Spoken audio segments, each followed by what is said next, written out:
è una sanità che dobbiamo far crescere, progredire, dobbiamo fare un percorso assieme ai cittadini, alcune cose come al solito si possono aggiustare, altre direi che sono dettate anche dal fatto che la sanità va in una direzione. Se oggi pensiamo che il numero di posti letto sia l'elemento qualificante per un ospedale, vuol dire essere fuori strada.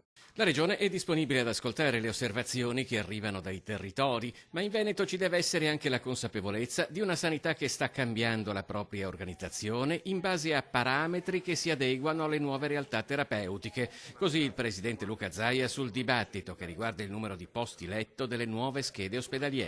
Noi ospedalizziamo a parità di patologia 4 volte di meno rispetto a altre regioni italiane. Cosa vuol dire? Vuol dire che se per un'appendicite da me ci stai 4 ore in ospedale, in qualche regione italiana rischi di starci anche una settimana. Allora, come li contiamo quei posti letto?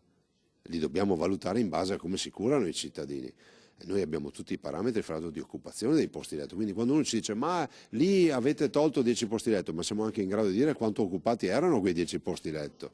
Quindi la vera sfida sono le alte tecnologie. Al di là delle osservazioni sulle schede ospedaliere, Zaia invita a ricordarsi del livello raggiunto dalla sanità del Veneto negli ultimi anni. Si dica invece che questo Veneto con noi è stato dotato della chirurgia robotica in ogni sede provinciale, si dica che abbiamo le macchine più efficienti e più innovative, TAC, risonanze magnetiche, sale ibride, abbiamo di tutto che in altre regioni non ci sono. Si dica che il 95% delle donne colpite da tumore al seno sopravvivono dopo la cura del tumore, grazie a un'efficienza di rete di breast unit, rete senologica e rete oncologica che abbiamo organizzato noi.